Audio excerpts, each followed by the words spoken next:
Hey, remember last year when some major news came out about Toy Story 5 during D23? But because I was on vacation when it happened, I ended up taking way longer than I would have liked to make a video talking about it?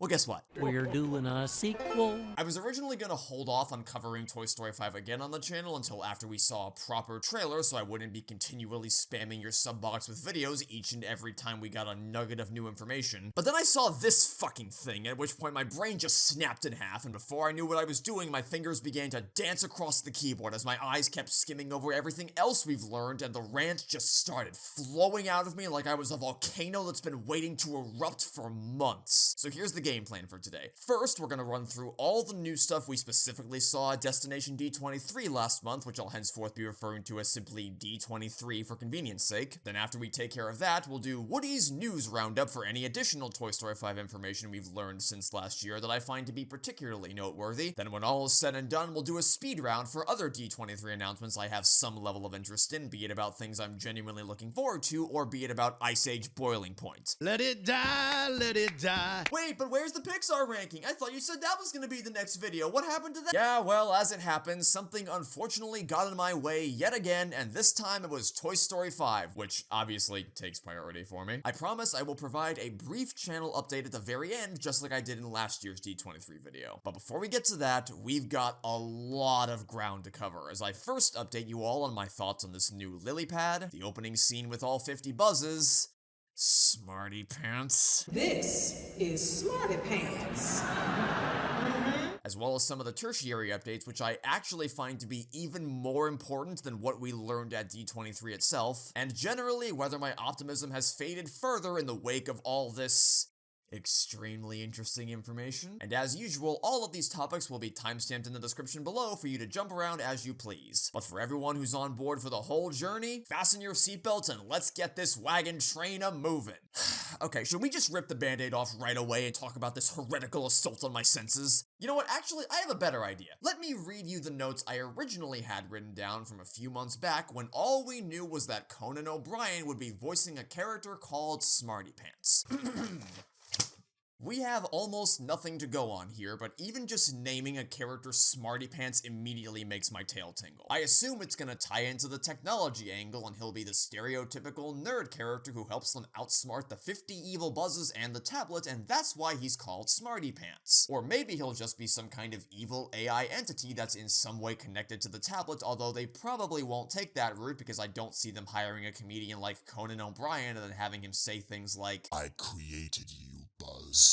I am your god. By the way, you should watch Oblivion, it's highly underrated. Here's an interesting thought. I wonder if they'll use this as a world-building opportunity to flesh out Mr. Pricklepants by having the two characters be a part of the same toy line, broadening the scope of the story in the same way Toy Story 2 did for characters like Woody and Buzz, but this time for one of the side characters carrying on the mission statement from the shorts and TV specials of shining a brighter spotlight on some of the more underused voices from the series. That's everything I had written down before August 30th of 2025 when we discovered I wasn't even remotely close to accurate with any of that, and it turns out Conan O'Brien will be voicing a fucking potty training toy. Yeah, you know what? That actually tracks perfectly with the state of the Toy Story franchise. It's literally in the toilets. Wait, what even is there to say about this? Am I expected to seriously analyze the role of a potty training character? Is this all an elaborate prank?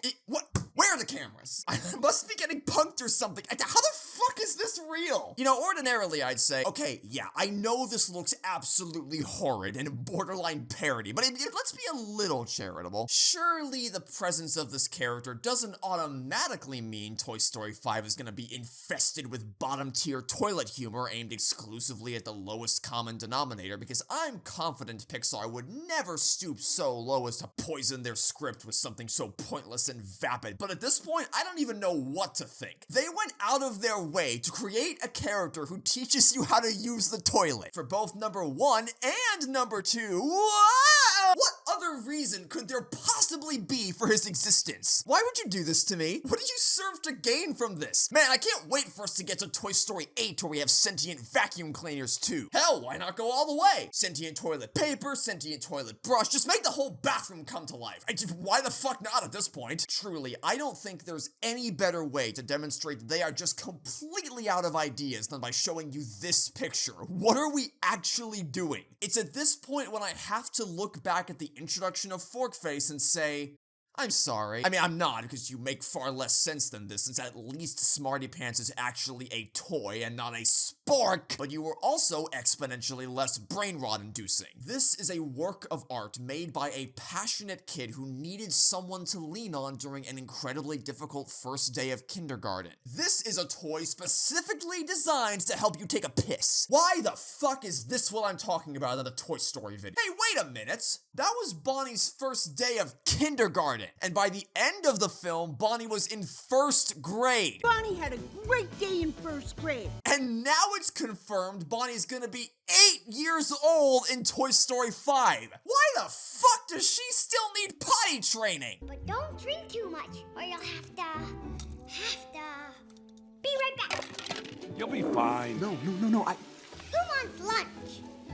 Beep boop, beep boop. Nobody pays attention to these movies anymore. I mean, maybe we'll find out she has outgrown it and the other toys just dug this thing up in the attic somewhere. But again, I ask, why? Why? You weren't logically locked into including something like this from how old Bonnie would be at this point, so why would you do this? This was a conscious choice you made. Which one of you salty potato chips was sitting around that writing table and thought to themselves, you know what we really need for Toy Story 5? A toy that helps you take better shits. Who wrote this? Why would you write this? Why do you hate me? Look, man, I don't want to be talking about this any more than you do, but you know what? I'm not the one who put a sentient potty training toy in a Toy Story movie. They did that, not me. But believe it or not, the other new character they showed off actually concerns me more than the talking toilet roll. LilyPad, also known as the legally distinct leapfrog, and apparently the proper villain of Toy Story 5. I honestly don't know what would be worse. Either the physical tablet or the case it's stored within coming to life, promptly blowing even more holes into the already fractured world building of Toy Story, or the AI within the iPad itself coming to life, much like the entity from the 2 most recent Mission Impossible movies. If it's the latter, I mean, the story would certainly be relevant to current problems we're facing as humans have become more scarily reliant on things like ChatGPT and are slowly losing their ability to think for themselves, but in the context of Toy Story, it would also be the most eye-rollingly generic thing they could possibly do, because how many times have you seen the whole evil AI uprising storyline in media? But if it's the former and the iPad itself has come to life, then oh my god, you did it again! You did it again! Last time you went, hey, what if eating utensils could come to life? Now you're like, what if the technology we use could come to life? So, the phones in your pockets, the computers in your office, the electronic cash register system at the damn grocery store, TVs, smart cars, Roombas, Jumbotrons, can we stop? Please. Why must every piece of modern Toy Story media introduce some new shit that messes with our understanding of the rules and slowly starts turning this into a horror universe? We didn't used to have this problem, you know. We used to just introduce actual new toys with unique abilities and thematically relevant backstories and— wait, no, that's not what I meant. Abort! You know, I feel like if I were a toy in this situation, all I'd have to do is just, like, turn off the Wi-Fi, turn on a screen time limit, unplug it and throw away the charger and then wait for the battery to drain, factory reset it, push the off switch. Or we could hit it with a rock. Or hell, why fix what ain't broke? Just toss it out the damn window. Not a very original plan, but we know it'll work. Literally, how could this possibly be threatening to the characters in any way unless the threat begins and ends at new shiny plaything taking our kids' attention and that makes us sad, which has of course never ever been done before in the entire history of Toy Story. A lot of people have speculated that this thing is going to be the brains of the Buzz Army, contacting them through the cloud as a Star Command transmission or whatever and sicking them after Bonnie's toys, but that doesn't fix the problem of just how easily you could defeat this thing. All you gotta do is go yeet! The only way I can see this working is if they actually go the Dead Reckoning route and have the LilyPad start taking over the house's systems, but good god, I would hate it if they did that, because at that point there would cease to be any room for nuanced discussions about the degree to which parents and kids are to be held accountable for their over-reliance on or outright addiction for this type of technology, and essentially using it as a glorified pacifier instead of properly parenting your child, because it would entirely absolve them of any responsibility and place it squarely on an evil leapfrog tablet that's taking over everything and apparently rendering them incapable of stopping themselves from using it. Either that, or they're gonna have Bonnie be so unhealthily addicted to Angry Birds or whatever that the toys can literally never get close enough to stop it without being seen by her. But if that's the case, then you've also made it such that this thing won't be able to actually talk to the toys, because it would always be right by Bonnie's side, and any opportunity for interesting interpersonal conflicts just immediately disappears. I assume they're gonna be like, well, we can't break it or get rid of it, or else Bonnie will be sad and or her parents will be mad at all the money they wasted, but surely your survival takes priority over either of those things if the tablet's gonna be an actual villain, unless of course it's not going to do anything villainous enough to justify such a violent response, in which case we loop back around to the question of why should I be afraid of you? You're a fucking leapfrog! If I toss you in the bathtub, you're done! Game over! Do you guys remember Lotso? Remember Stinky Pete? Remember how fucking great those villains were? How threatening and intelligent and yet also sympathetic they were from a certain twisted perspective? Yeah? Well, now we have LilyPad.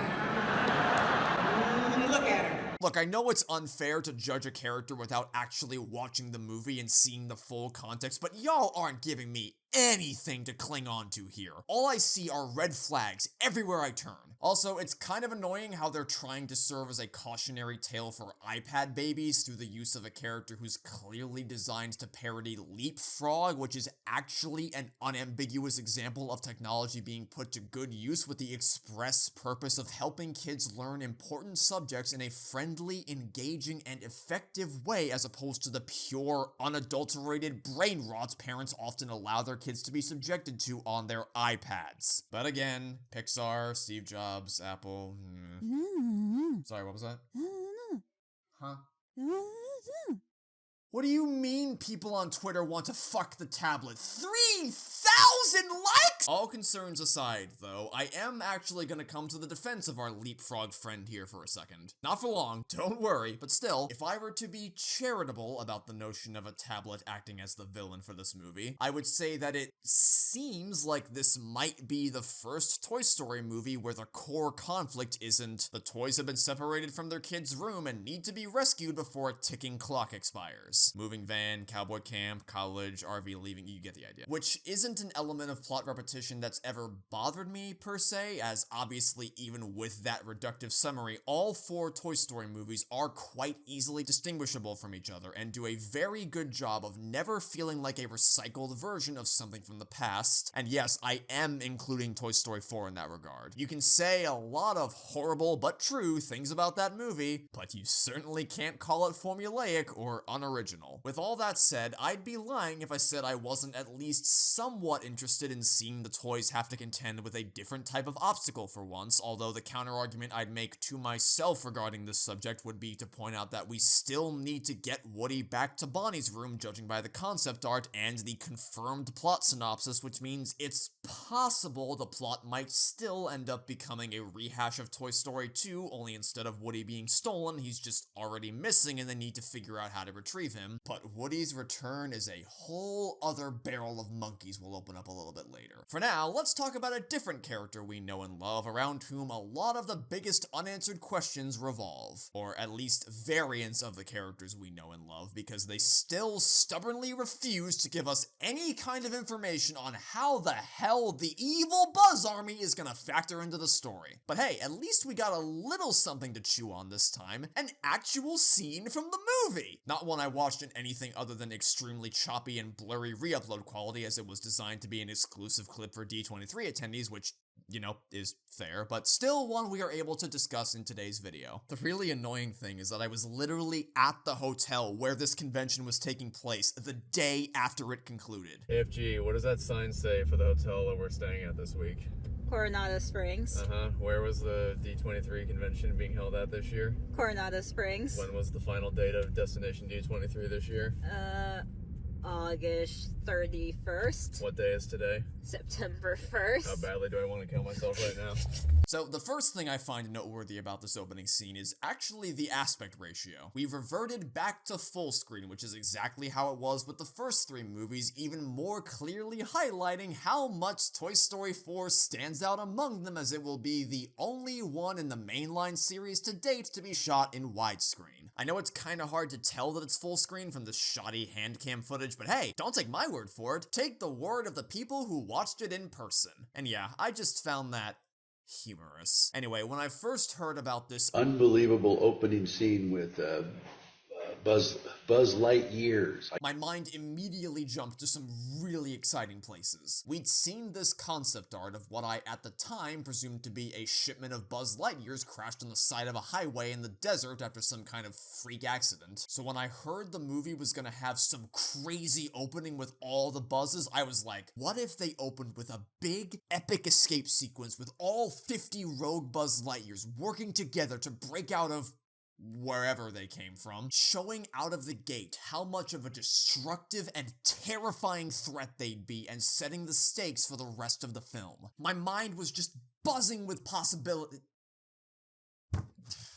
Buzzing, I fucking hate myself. My mind was racing with possibilities for how truly unbelievable this scene was going to be. But now we've actually seen what Tim Allen was talking about, and Reality is often disappointing. I mean, look, it's funny. I'll give him that much. It's a bold way to open Toy Story 5, having a bunch of Buzzes stranded on an island in Nowhere Land. Survivor style, and seeing 50 of these guys staring out at the ocean or all gathered around a campfire. It's funny. What can I say? It's an extremely funny image, as is watching them all clinging to a boat sailing out among the stars. I can't help but laugh when I hear them all chant in unison, Star Command, Star Command, Rendezvous with Star Command, Rendezvous with Star Command. What the fuck am I doing? It reminds me of Trucks. Also, how did they even get here? What, did a crate full of Buzzes just fall out of the sky? We doing a Madagascar here? What the hell? But comedy aside, this is also a lot lamer than what it was hyped up to be, and maybe I let my imagination get the better of me to a certain extent, but I don't know if this was what anyone really expected to see based on Tim's description. Also, the whole chanting Star Command thing, like mindless monkeys, it's just... Look, I'm sorry guys, but this just reminds me of the army of clones from Ralph Breaks the Internet who all have a one-track mind and are exclusively capable of saying... And I get the thought process. It's less dialogue to have to write and makes them much more susceptible to potentially falling under the control of something like the LilyPad, but I feel like this type of mass mindless army thing only works when they're an actually threatening force like the Flood from Halo, where sure, they're not that individually bright, but they could easily overwhelm you, and they are absolutely terrifying. I don't get that vibe from these Buzzes at all, and if I'm being honest, I kinda did get a little bit of that from Ralph Breaks the Internet. You know what? Talking about this movie just reminded me of something. I take it all back. Toy Story 5 is fucked. My point is, yeah, this is really funny, but like, should it be? Should you bother including a giant swarm of enemies like this if you aren't gonna make them an actual threat? Should we be employing yet another stupid Buzz-related joke where the comedy basically boils down to just, isn't it funny how fucking stupid he is? But you know what? At least in Toy Story 4, I can't believe those words just came out of my mouth, he could intelligently articulate his feelings most of the time, and he had some moments where he demonstrated his competence. I've yet to be convinced that these guys are going to be able to do anything other than say, Star Command. while slurring their words like a drunken Mrs. Nesbit. They seem to have actually gone even further with the joke, as this time, instead of having the intelligence of a potato, he has the intelligence of a caveman. At least a potato can tell you the time. Look at this fucking image. It might be even more hilarious than the last one. We like to refer to them as the multi-buzz. Corporate needs you to find the differences between this picture and this picture. They're the same picture. My original concern with this clown squad was that they were going to be regurgitating the same old tired Buzz is evil storyline, but at least if they were, there was a chance they'd be portrayed as highly capable and aggressive opponents like Buzz used to be when in that mode. But now, not only are they apparently supposed to be an antagonistic force, they're also going to be presented as potentially having sub-cavemen levels of intelligence, which is the worst of both worlds. Hey, at least they have to be kinda smart to be able to build a raft and get off the island, right? That means Pixar must have some level of respect and appreciation for Buzz as a character, right? Well, you'd think so, but then you read posts like this from the film's co-writer-director which say, typing the dumbest words possible for Buzz Lightyear to say with his actual mouth is great. It's a great job, and I'm very lucky to do it. And that kinda makes me concerned they genuinely think Buzz is an inherently ridiculous character who is not supposed to be treated as a competent individual in any form. Previously, you could steelman that they were just referring to the 50 Buzzes. Not like that would make it any better, because I personally don't like the notion of any of them acting like total buffoons, especially because it would just further reinforce the negative and inaccurate stereotypes some people already believe in that Buzz was never a smart character. But if this scene is any indication, it doesn't really seem like they're gonna have a vernacular expansive enough to warrant this kind of post. All they said was star command over and over again. So were they referring to our Buzz? Kinda seems like it, since their word choice of his actual mouth sounds like they're talking about a single entity and not a mass collective, but good lord, I certainly fucking hope not, because I don't think my heart can take watching this character's brain be tossed into a blender for the third time in a row. By the way, if these are supposed to be the high-tech editions of Buzz Lightyear, then we better see them have some pretty awesome abilities they're just not showing us yet, because as it stands, it seems like they're even less high-tech than the utility belt Buzz from Toy Story 2. You know, 26 years ago. And again, we still don't know how these 50 Buzzes are gonna tie into the overall story with the LilyPad once they get back to dry land. It has to be two delineated story threads following the format of Toy Story 2, where one group of toys stays in one room for almost the whole movie with a more grounded and intimate character story, while the secondary group of toys is out having a big adventure in the world dealing with more physical obstacles and conflicts. In fact, I'll go ahead and plant my flag on this one right now. At this point, I'm almost certain the way they're gonna structure this is Woody and Bo encounter the evil Buzz army while out on the road and are racing to either stop them or get back to Bonnie's house before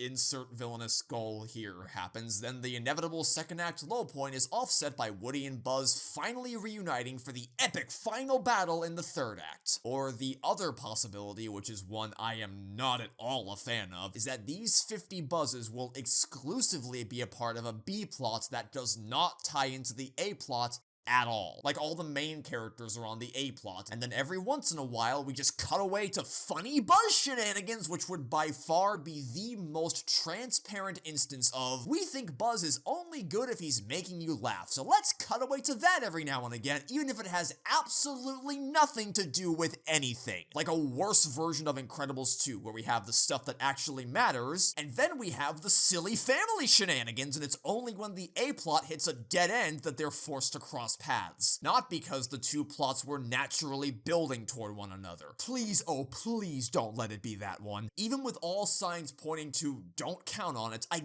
gotta believe Andrew Stanton is a better storyteller than that. But then I think about how Marlin and Nemo were handled in Finding Dory. Becky's eating a cup. Becky. Don't do me like this, Andrew. Not again. There's also another potentially much bigger problem that could come about as a result of this B plot. A question I often get asked as a result of my defense for why Buzz knows to freeze in front of humans in the first film is, do you really think every single Buzz Lightyear toy around the world would go through the same arc ours did, or that if they didn't, they would still somehow remain undetected by humans? Like, what if there was a kid whose only toy was Buzz Lightyear and he had no one else around him to show him the ropes like Andy's toys did for our Buzz? And you know what I have to say to that?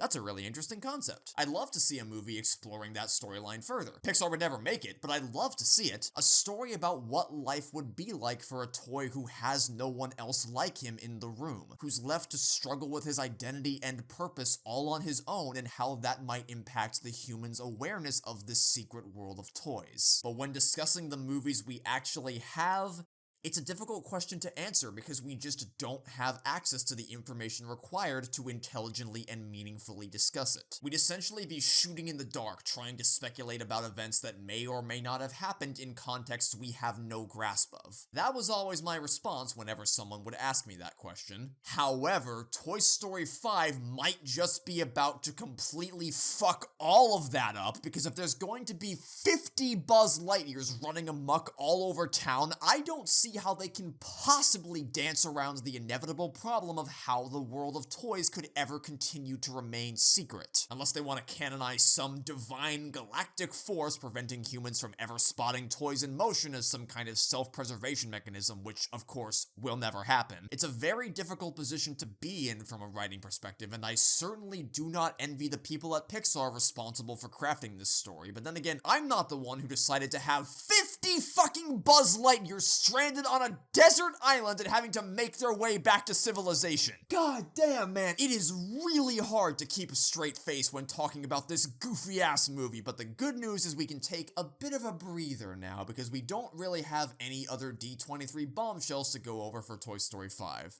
Buzz Lightyear is coming back to the Macy's Thanksgiving Day Parade this year for the first time since 2013.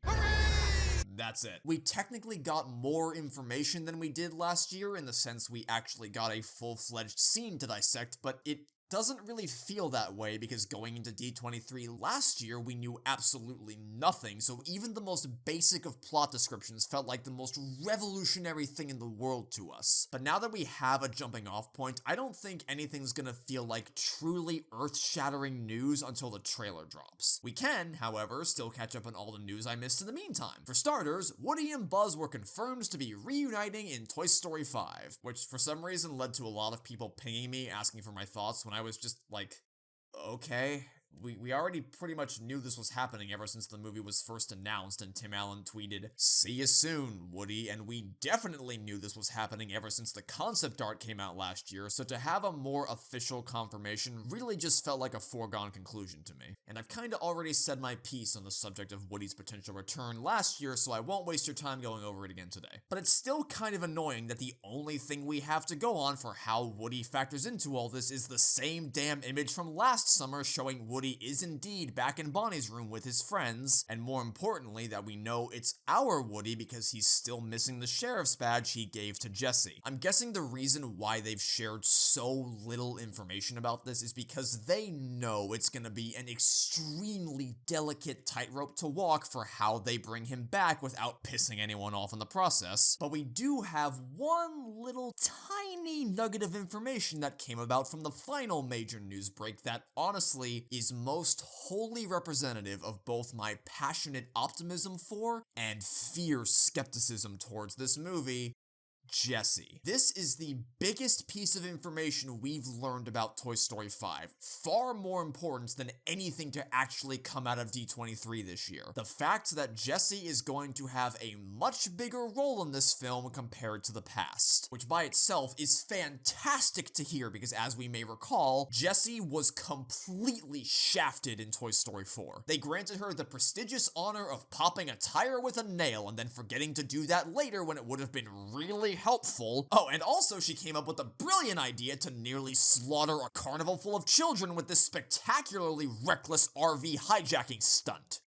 But other than that, she was barely even in the movie. She had more of a prominent role in the mid-credits scene, and said prominent role was just doing the very same thing Woody did at the beginning but was lambasted for, only for Jessie to now be praised for doing the exact same thing. The irony of which is entirely lost on Dolly.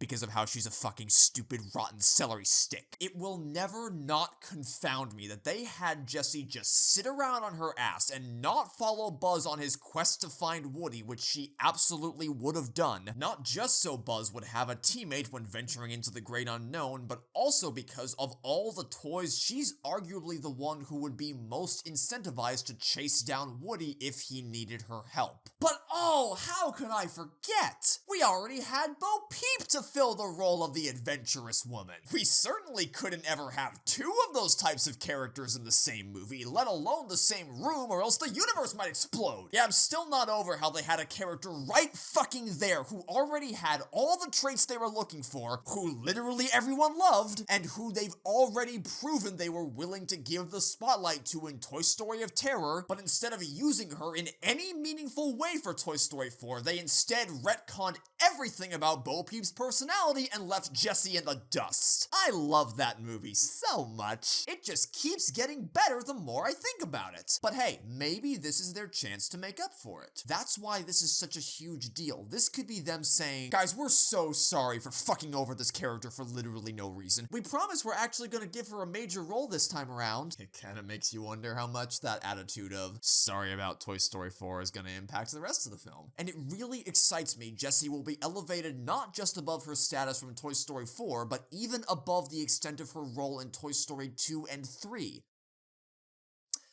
But then I read stuff like this, quote, the LilyPad wants to separate Bonnie from her toys, wanting to make her more social. Jessie, who is now in charge of Bonnie's toys, decides that they need help, leading her to ask Woody to come back. Which, by the way, Lamau. Actually Lamau. This is exactly why you don't leave your friends and your kid, you fucking asshole. And I can't help but fear they're already minimizing the impact of her bigger role if her immediate response to any kind of conflict is just gonna be, sweet mother of Abraham Lincoln, we need Woody's help to fix this, instead of taking initiative to solve this problem herself. Even beyond Jessie's role specifically, this also continues to devalue the idea that the other toys are capable of actually, doing things. Toy Story 4 was pretty much exclusively about Woody's storyline, while nearly everyone else was sequestered in the RV. Even Buzz was barely given anything to do, and what he was given was,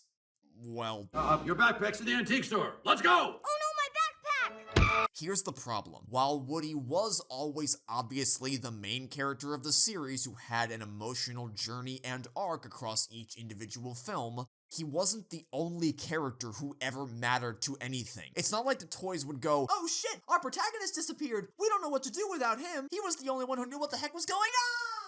He's not a superhero. One of the things that made Toy Story 2 and 3 so great was a demonstration of teamwork between all the toys. In 2, they had a plotline all to themselves where they had to solve problems without Woody being anywhere near them, and while he was leading the charge to escape Sunnyside in 3, they still couldn't have gotten out of there had they not all brought their unique skill sets to the table and had they not been so adept at improvising when things started to go awry, even when Woody wasn't there to help. A gentle reminder that they took plenty of initiative to escape the caterpillar room even before Woody came back to help. There's nothing wrong with Woody being their leader or the other toys naturally looking to him for guidance when things get sticky, but the critical component of their dynamic is that when the chips are down and their backs are against the wall and they don't have easy access to Woody to be able to bail them out, they are all more than capable of handling themselves should they need to. Seeing their collaborative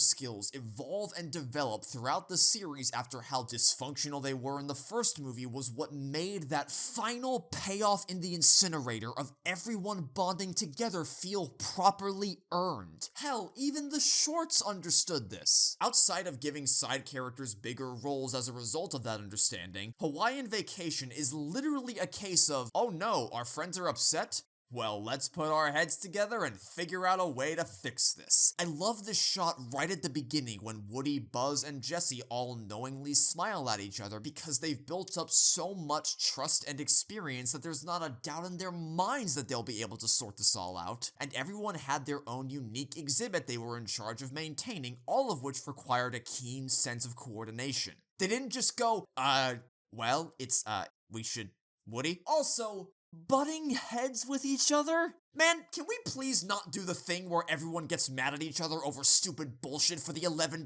millionth time? Like I was saying before, the whole point of Toy Story 3 was the toys all bonding together as a family even despite all their differences. That of course doesn't make them permanently immune to petty squabbles or occasional frustration like we see in Partysaurus Rex, because it wouldn't be realistic for them to just be kumbaya forever even after surviving something so traumatic. That's not how relationships work. But even then, what I really appreciate about this short is showing that of course they can still get upset with each other when they do stupid things and aren't just toxically positive towards each other all the time, but when someone does something dumb, they're more just exasperated and don't immediately devolve into hostile screaming matches like they used to. That's a great way to keep the character writing consistent without being unrealistically rosy. So I really can't tell you how much I'm not looking forward to possibly seeing that overturned in Toy Story 5 and dealing even more damage to the beautiful ending of Toy Story 3, probably culminating in some big, dumb second act breakup where everyone splits apart for 5 seconds and comes back together in the finale to work with all 50 Buzzes and the potty training toy to dunk LilyPad in the toilet and flush it away. What an absurdly stupid plot this is shaping up to be, and we haven't even gotten to the most terrifying part yet. Now, I will preface this by saying that what I'm about to discuss is in no way explicitly confirmed. Not in the sense of, oh, they still have time to change things before the movie comes out. Concept art isn't set in stone. No, this is uncharted territory for my channel. We're diving into unsanctioned plot leaks. This was something that was posted to Twitter, Reddit, and my Discord server, which is where I first found out about it, the original source of which, for all I know, could easily be fabricated, and for that reason, I tend to stay very far away from leaks of any kind until I hear it directly from the horse's mouth. But I'm making an exception in the case of Toy Story 5 because I figure, even if it does end up being fake, people might still be interested in hearing me talk about its implications as a thought experiment. If you don't want to hear about it on the basis of it potentially being a totally meaningless leak, or if you want to avoid any potential spoilers for this movie in the event it ends up not being totally meaningless, you can use this timestamp to skip ahead to the conclusion of the Toy Story 5 section. So, apparently, at a press material event for Disney's licensors and investors, someone managed to snap a picture of a teleprompter and leaked it online, one which contained presenter notes describing more specific elements of Jessie's emotional arc in Spanish. A loose translation of the text reads, "Emily no longer lives there, but Jessie's memories return. How Emily grew up, aged, and finally left her. Jessie fears that Bonnie will follow the same path. She revisits the swing set where she played and rediscovers the impact it had on her first child. Finally, she regains the strength to return to the TS2 tire swing where..."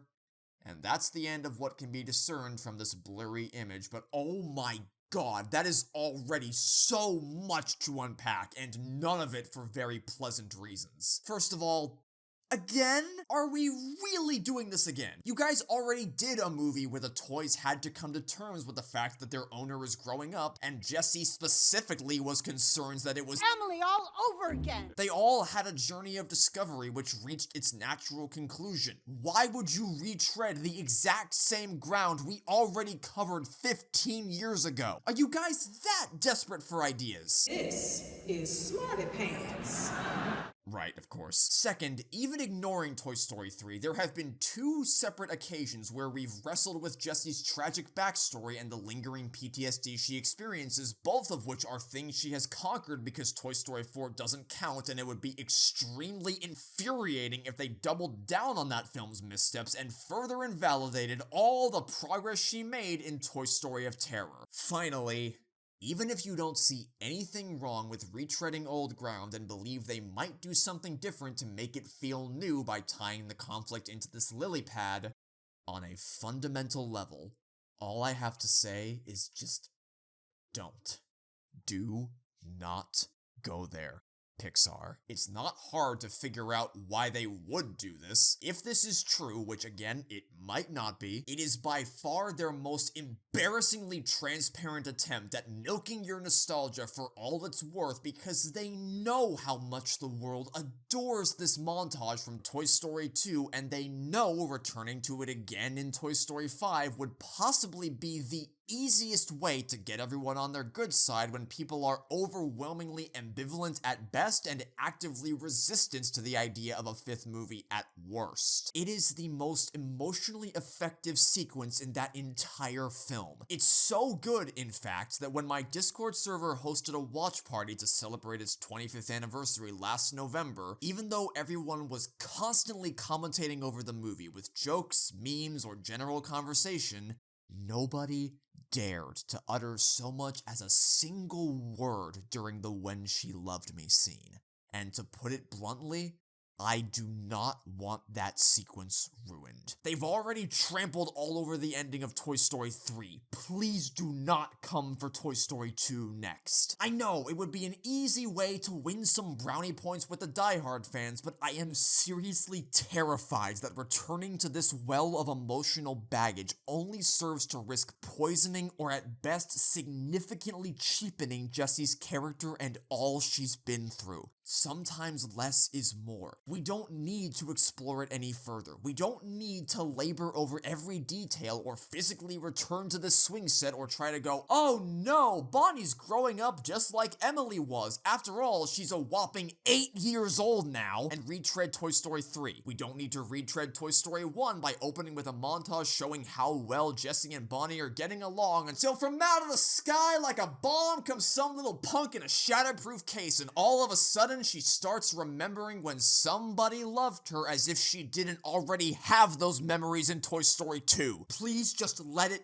be. Leave it alone. Leave this character's story alone. How are you even gonna have room to deal with this and potentially go back to Emily's house, or at least to this stupid tire swing when mixed in with the evil leapfrog tablet, the evil army of buzzes, and the fucking toilet paper roll? That already seems like way too much to handle, such that even if you ignore everything mentioned in this leak and completely dismiss all of it as a baseless rumor or an outright fabrication, I still have so many concerns weighing down my mind and heart. When we first heard this movie was coming out 2 years ago, I said I was excited at the prospect because all I saw when looking at the announcement was our very last chance at reversing the damage of Toy Story 4 and restoring order to the wider Toy Story universe. I don't want to be negative about a series that's meant so much to me throughout my life. I know that may be hard to believe because, well, duh, but as I hope my Toy Story 3 series illustrated, that passionate hatred comes from a place of undying love and admiration for what I will always confidently and loudly proclaim to be one of the best film trilogies ever conceived and easily the best animated trilogy. I'd much rather live in a world where the new Toy Story entries we get are good and I could proudly encourage everyone to go out and support them. I never cared that I was seemingly the only person willing to give Toy Story 5 a chance because I believed with all my heart the movie had potential, and I was trying so goddamn hard to look for the bright side of things and find the nuggets of promise buried beneath the ostensibly horrifying details available on the surface level. But the more information we've gotten since then, the more mortally terrified I've become that Toy Story 5 might ultimately be a fruitless endeavor, easily skippable and instantly forgettable at best, or at worst, that they might have actually somehow found a way to dig down even deeper than they already had with Toy Story 4. I just rewatched the original trilogy last week. The first movie in theaters for the 30th anniversary re-release, and the other two immediately afterwards at home.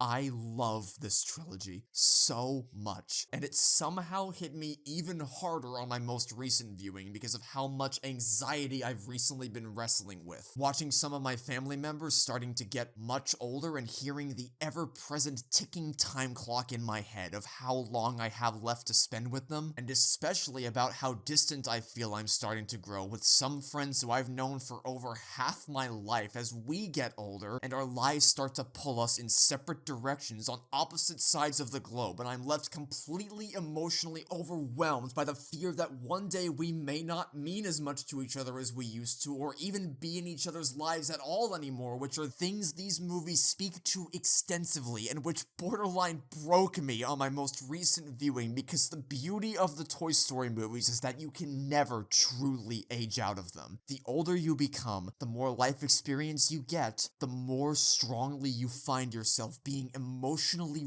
ruined by these movies. I cannot stress enough how much I want Toy Story 5 to be good. I promise you, there's no one in the world that would be happier upon walking out of that theater if that's the case. But given the trajectory of my coverage over the last couple years since its first announcement, I'm starting to dread we're building to a massive popping of that original optimistic balloon when the film finally comes out. Putting my anxieties aside, we honestly still don't really know a lot about what this film is gonna look like. We have a lot of information, some confirmed, some not, and yet the full picture of how everything ties together is still very much a mystery. Which, you know, I prefer it that way. I don't want to know absolutely everything about a movie before I see it, because where's the fun in that? But specifically for Toy Story 5, I'm just so incredibly worried. I am trying so hard to remain optimistic because I need Toy Story to not go out on as much of a traitorous whimper as Toy Story 4's ending. I need to see things course corrected for the better. What I've said forever is that as long as the characters are handled with respect in this movie, I don't care how insane the plot itself ends up being. But not only are the limits of that belief really being tested to the maximum with some of this stuff, I'm also being given reason to believe the characters may actually not be treated with respect. And that is what concerns me more than anything else. I'm starting to dread that my optimism is nothing more than naivety. Just me staring out the window at the prospect of a fantasy salvation the series will never truly be able to reach, ultimately leaving me flattened by the weight of despair, knowing it all truly was for nothing. It was already enough of an ask for me to be able to experience Toy Story 3 as the beautiful and conclusive finale it was always intended to be, when Toy Story 4 would always be there nibbling at the back of my mind like the parasite that it is, no matter how hard I tried to suppress it. Please, for the sake of my sanity, don't fuck it up even more. I beg of you. But, you know, no sense getting all worked up about something I have no control over. Whatever happens with Toy Story 5 is gonna happen. We'll deal with it when it gets here, no matter what. Until then, let's try to lighten the mood a little bit and do a speed round for some of the other major announcements that came out of D23 last month. And I'd like to start by making a blanket statement about the stuff I straight up don't care about to hopefully preempt any comments I may receive asking about them. I have no investment in Tron, I have no investment in Diary of a Wimpy Kid, and I most certainly do not care one iota about whatever happens with Star Wars or Marvel. My investment in both those franchises has plummeted to the point of non-existence, and in the case of Star Wars specifically, it really was never even there to begin with, unless you count LEGO Star Wars, which is peak gaming. And Republic Commando, that game's pretty cool too. So I don't care about the new Mandalorian and Grogu movie, nor do I care about Avengers Doomsday, except in the sense that it stands in stark opposition to everything I believe filmmaking should be, and while calling it anti-art might be too much of a hyperbole, it is, at the very least, the most procedural and soulless means of creating a movie. I do not believe there is any creative vision behind this project. How could there be when there isn't even a finished script and when actors are all filmed separately from each other? The script thing is not because they have a solid outline for the story, but would rather improvise the dialogue as they go, leaving the structure fluid so it can be easily adapted as they find the heart of the movie along the way, both of which are processes which have led to extraordinary films being made, nor is the isolated filming strictly because of scheduling conflicts. It's all for the same reason, because they legitimately just don't know what the story of Avengers Doomsday is even going to be. They're doing all this so they can tear apart the movie piece by piece and then duct tape it back together in the editing suite such that even the actors have no earthly idea what the hell is happening in this movie, or even if their character is finished filming their scenes. We might actually be looking at the most embarrassing cinematic atrocity ever put to screen, at least as far as mainstream blockbusters are concerned. Alright, maybe I had more investment in this than I thought. Oops. I guess we should probably talk about the other two Pixar sequels coming out in a couple years. First up on the docket, Incredibles 3. We didn't really learn anything new about this one from D23 this year, but it was confirmed a little while ago that Brad Bird will not be returning to direct, and it will be Peter Sohn instead, which from what I can tell seems to be a death knell for a lot of people, saying they won't be watching Incredibles 3 without Brad Bird in the director's chair because he's always been the heart and soul behind the series, but I'd like to formally tell all of you to, chill the fuck out. First of all, Brad Bird is still going to be writing the script, which is important to keep in mind. Not that he's incapable of writing garbage, but assuming he gets all the time in the world to do what he wants with this one, he will still be solely responsible for the script as he was for both previous Incredibles movies. Second, they didn't replace Brad Bird the same way they replaced Adrian Molina on Elio, which, give me a second, we'll talk about it. They didn't just spin the wheel of directors to see who it would land on. Brad Bird personally assigned Peter Sohn to the role in the same way John Lasseter personally assigned Lee Unkrich to the role of director on Toy Story 3, and he went on to create a goddamn masterpiece. People are quick to point out that Lee Unkrich actually worked on the early Toy Story movies while Peter Sohn is just the new kid on the block, but to that I say, you're wrong!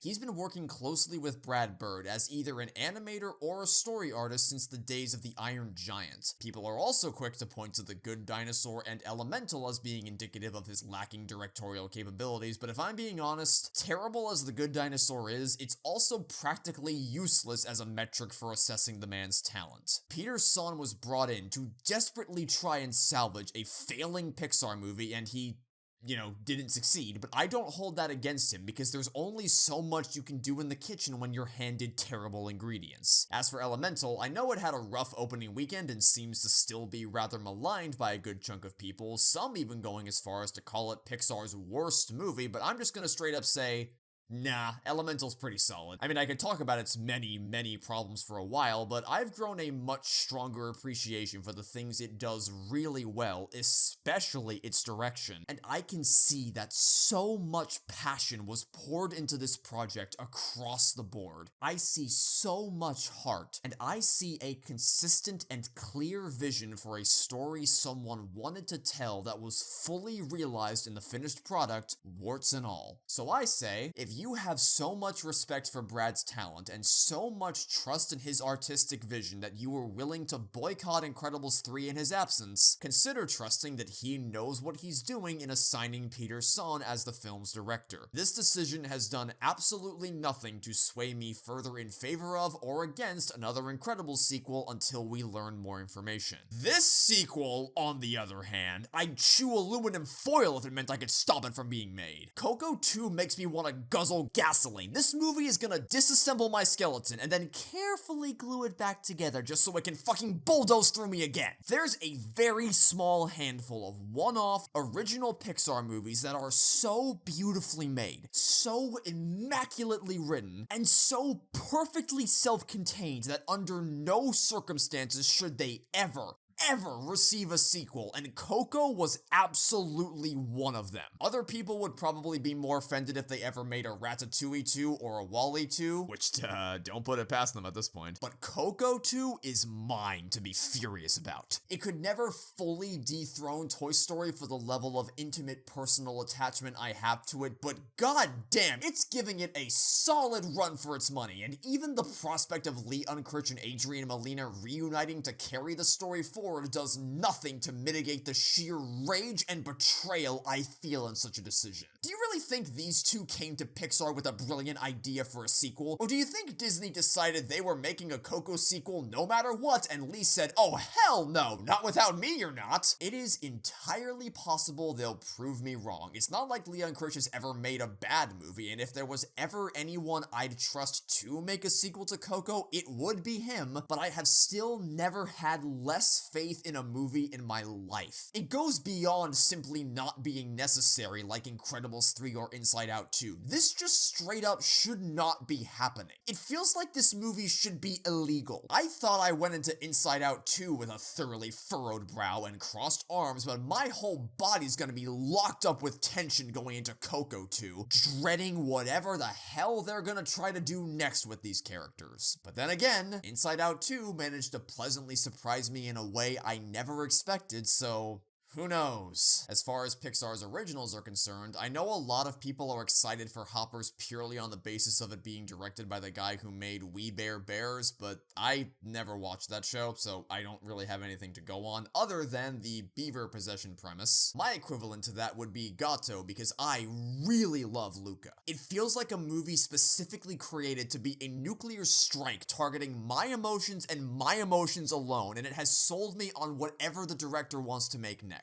Much like We Bare Bears seems to have done for a lot of you with Hoppers. But even then, considering how Pixar treated the creative team of their most recent original movie, I have subterranean levels of good faith left to distribute towards this studio. I'm no longer interested in supporting their originals purely on the basis of them being originals to try to push back against the tidal wave of sequels. I still believe that generally speaking, it's good to give new things a chance so as to not vindicate studio executives for only ever greenlighting sequels, but you shouldn't feel obligated to watch something you simply aren't interested in, and specifically in the case of Disney, at least speaking for myself, I don't feel comfortable blanketly supporting their movies anymore if this is how they treat the people working on them behind the scenes. And frankly, when I went to see Elio in theaters, it turned out I wasn't supporting Adrian Molina's vision, nor was I supporting Pixar's initiative to champion original projects, because what we got was apparently so unrepresentative of Adrian's vision that people on the crew walked away from the project out of solidarity, seeing how badly the story everyone had grown so attached to had been royally butchered by the two new directors Adrian was replaced with. So for all of those reasons, I remain firmly neutral on Hopper specifically, and increasingly cynical regarding Pixar as a whole, which is a feeling I truly hate when just last year I was ready to say Pixar was back on track for a brighter future, yet now I look at the monumental success of Inside Out 2 and can see nothing but a monument to all their sins.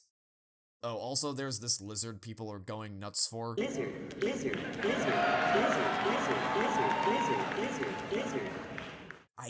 Who cares? I've played these games before. People are gonna go, "Aw, he's so cute and funny." And I'm gonna go, nah. Are things looking any better with the other primary Disney animation studio? Well, Zootopia 2 is coming out pretty soon. Like I mentioned last year, I've fallen out of love with the first movie a little bit, and I'm not, like, super excited for the second one, but I am still hoping it'll be good, and if I'm being honest, the closer we get to release, the more I find myself wanting to see more of these characters and this world. My bar is not particularly high because the last Walt Disney Animation Studios sequel I was excited for was Moana 2, and holy crap, what a titanic disappointment that failure of a story was from every conceivable angle. Did you even remember Moana 2 came out last year? If your life depended depended on it, could you hum the main chorus of a single one of these songs? Whatever, I'm not excited for Zootopia 2, I'm not dreading Zootopia 2, I'm just going in neutral and hoping for the best. Hexed sure is a thing that's gonna come out next year. You'll have to forgive me for not leaping for joy and instead stifling at the announcement of a Disney story where a quirky teen ends up in an alternate dimension that allows them to finally pursue the magical fantasies they always dreamed about living but felt restricted from embracing in their homeworld, as if this company didn't horribly mistreat a show with that exact premise. Damn, sure seems like you guys really loved the idea of an isekai magical fantasy story about a teen outcast. If only someone hand-delivered that to you on a silver platter, and if only you didn't then proceed to dropkick it so badly the creator immediately pivoted to working for an indie animation studio and getting as far away from you fuckers as possible. If only! Also, forgive me for not buying into the gorgeous color palette in 2D style when I know full well it's just gonna be sanded down and compressed to fit neatly into the exact same paint-by-numbers 3D animation we've seen for the last decade and a half from the studio. Tangled is a gorgeous movie that I love to death, but not every movie needs to look like Tangled. Would it kill you to experiment with your art direction at least a little bit? Watch out, world, here I are. No, not like that. Wish is not a gorgeous movie, and I prefer to never see anything like it again. Anything else? Why? Just let it fucking die already! Who asked for this? Literally, who asked for this? I don't even mean from a perspective of, oh, how could you do this? Why would anyone want a continuation when the last one ended it so perfectly? We crossed that point a long-ass time ago. That being said, Continental Drift isn't actually bad, y'all are just mean. No, I mean literally who in the world wants another Ice Age movie? The last 2 times you tried this, it was a complete critical failure, and specifically the most recent one was unparalleled levels of cinematic sludge to the point where it's damn near unwatchable and genuinely made me want to apologize for ever saying anything bad about Collision Course. In fact, I'll just do it right now. I'm sorry, Collision Course. You're still quite shit, but you're at least watchable. You're largely inoffensive. Largely. This is a whole other level of cosmic piss, and it's a hell of a fitting title because I am most certainly at my boiling point with this franchise. I am at my limit. You're making me wish that asteroid just exterminated all of you and ended this shit a decade ago, or the floods, or the dinosaurs, or any of the other 17 cataclysmic disasters you survived. Also, we're going back to the Lost World again? This is the 4th time you've taken us down there. 5th if you count this cameo from Continental Drift, because they just refuse to let it go. They have this unexplainable hard-on for the dinosaur element of this world, except this time there's also gonna be a baby Scratch, who definitely isn't gonna get on my nerves at all, because that's what we really needed in Ice Age. More characters. We certainly don't have far too many of those lying around in this herd that becomes increasingly bloated every single time they make one of these things. Each character was relevant for whatever movie they were originally introduced in and have only proceeded to become increasingly superfluous with each subsequent entry. What even is the total herd count at now? Let's see. Manny, Sid, Diego, Ellie, Peaches, her husband, I already forgot the name of, who cares, Crash, Eddie, Buck's former Avengers teammate, Retcon, Shira, Sid's grandmother. Holy shit, that's like 12 fucking characters. This franchise is so busted. Actually, wait, no, that's not even all of them. I forgot. I don't have this written down in my script. I actually forgot about this. Didn't Sid get a girlfriend in the last one? Is that what, 13? We have 13 now? Man, who even cares? The point is, the writers are absolutely not capable of juggling this many characters all at once. We're lucky if 2 or 3 of them have any kind of an arc, and even luckier if said arc isn't the absolute worst thing you've ever seen in your life. Wait, and also I just remember, what about that Wiener guy played by Josh Gad? What happened to him? Is he still alive? Why are there so many characters? And that's not even counting Scrat, who does his shenanigans out in fucking space, wherever the hell he goes next time, and then you get the baby Scrat, and it just... You know what I really liked about Continental Drift? That it broke up the herd and got us back to basics with just Manny, Sid, and Diego, so it could feel like a more focused adventure, so these smaller groups could be more fleshed out, and so you could be more receptive to the new friends they picked up along the way instead instead of the Ice Age parade the fifth movie is so continually bogged down by. What is there even left to do at this point? You've covered the basic Ice Age stuff, global warming, continental drift, fucking dinosaurs, and apocalyptic asteroids threatening to destroy the Earth. I feel like you're out of disasters to pull from during this time period, so how much do you want to bet they're gonna end up recycling one or more of them for the sixth one? We're definitely at least getting the dinosaurs, and it's called Boiling Point, so why not have another go at global warming and lava geysers? Man, I thought we were already done. Didn't we get a short where Scrat finally got his acorn? Finally not having to worry about any kind of horrors threatening to take it away from him? A send-off both for Blue Sky Studios as well as Scrat himself, who started it all back in 2002 as the first character you saw on screen? Yeah,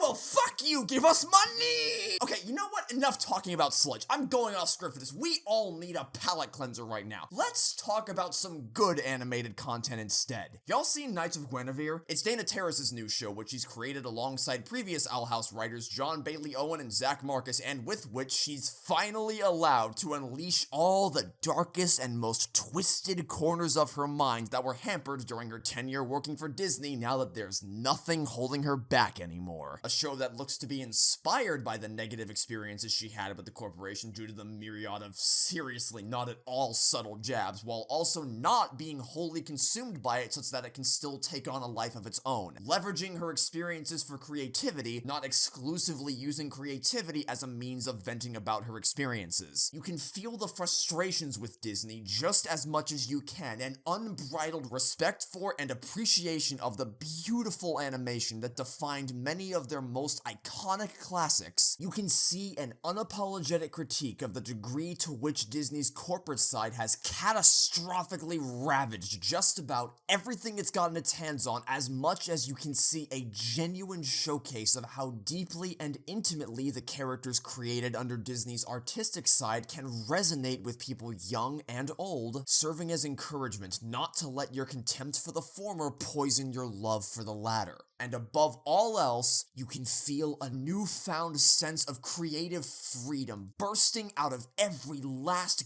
gorgeous frame. The pilot just came out last Friday. Please go check it out and support the show so it can hopefully get properly greenlit and we'll get to explore more of this beautiful world where each area has its own distinct visual language to it while all still feeling like part of a cohesive whole. This is the kind of original experimental storytelling I want to be supporting instead of the millionth corporate safe, samey, sanitized Disney movie. Also, go check out Gentry Chow vs. the Underworld on Netflix while you're at it. Truthfully, I don't even know how to appropriately summarize the premise of this show to you, because any elevator pitch I could come up with would sound so surface level with how much of an endless rabbit hole the story and lore of Gentry Chow is. There is no one thing which properly and completely represents Gentry Chow's story. It's a fresh, original experience chock full of artistic vision and passion and characters that take you on a journey that'll make you feel every emotion under the sun, that starts out wonderfully charming and kinda low-key before ultimately crossing a point of no return into the danger zone where the cliffhangers of each episode make you never want to stop watching, with drama that leaves you clutching your armrest until it breaks off, and action that has you melting into the fabric of your chair, all of which has completely flown under the radar, and I want to share the joy this show has brought me with as many people as possible. And the best part about recommending this show to people is that there is absolutely zero risk. Not only does Gentry Chow vs. the Underworld currently only have one 13-episode long season, so it's not a significant time sink for you, while also not being suffocated by the dreaded 8-episode curse, it's also a self-contained story. Not one completely closed off from a potential continuation, but one which tells a completed narrative from beginning to end. Which, man, what a refreshing thing to see after getting cock-teased by so many shows that never got a chance. And hey, why stop the party with me? Let's all share the wealth with the class. Go down in the comments below and tell me about some awesome animated stuff you've been watching recently, or even just any media in general you've experienced lately that's lifted your spirits and brought a smile to your face. Fun though it can be to make fun of the newest slop getting churned out of the soulless content factories, it can also be somewhat draining on my spirit after a while, and I think we could all use a reminder that there's a lot of